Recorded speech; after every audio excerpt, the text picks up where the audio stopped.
মন্দিৰত ৰেহাই মূল্যত চিলাই মেচিন বিতৰণ কৰে। শিৱসাগৰ জিলা নাট্য মন্দিৰত সদৌ টাই আহোম ছাত্ৰ সন্থাৰ উদ্যোগত আৰু টাই আহোম মহিলা মঞ্চ শিৱসাগৰ জিলা সমিতিৰ সহযোগত মহিলা সবলীকৰণৰ ক্ষেত্ৰত প্ৰথমটো পদক্ষেপ হিচাপে ৰেহাই মূল্যত চিলাই মেচিন বিতৰণ কৰে।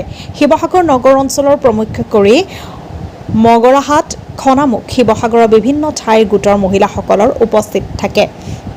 উক্ত অনুষ্ঠানত টাই আহোম ছাত্ৰ সন্থা কেন্দ্ৰীয় সভাপতি বসন্ত গগৈ, টাই আহোম মহিলা মঞ্চ শিৱসাগৰ জিলাৰ সমিতিৰ সভানেত্ৰী ভিকি ৰাণী, মোহন বৰুৱা, জ্যেষ্ঠ সাংবাদিক ভৈৰৱ মুণ্ডা, জ্যেষ্ঠ সাংবাদিক মণি ইছলাম বৰা, টাই আহোম ছাত্ৰ সন্থা শিৱসাগৰ জিলা সমিতিৰ সভাপতি অখিল আহোম, শিৱসাগৰ প্ৰেছ ক্লাবৰ সম্পাদক হিমাংশু নেওগ, শিৱসাগৰ জিলা আৰক্ষী অধীক্ষকৰ পাপুৰি চেতিয়া, যুৱ সাংবাদিক কৌস্তৱ মণিকাকতি, টাই আহোম শিৱসাগৰ জিলা সমিতিৰ বিষয়ববীয়া আৰু টাই আহোম মহিলা মঞ্চ শিৱসাগৰ জিলা সমিতিৰ বিষয়ববীয়াসকল উপস্থিত থাকে।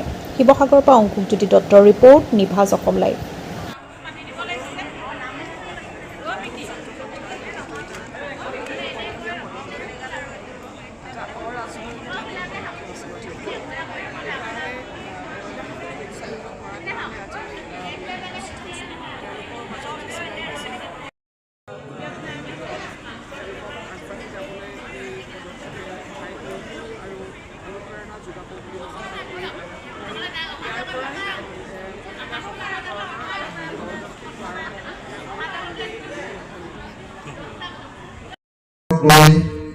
এটা ছাত্ৰ সংগঠন গঠন কৰি থোৱা হৈছিল 1988 চনত। তাই এটা অংশ সদৌ ছাত্ৰ শিৱসাগৰ জিলা সমিতি, য'ত কেন্দ্ৰীয় সমিতিৰ নেতৃত্ব বহন কৰি আছে আমাৰ আটাই শ্ৰদ্ধাৰ বসন্ত গগৈ ডাঙৰীয়াই।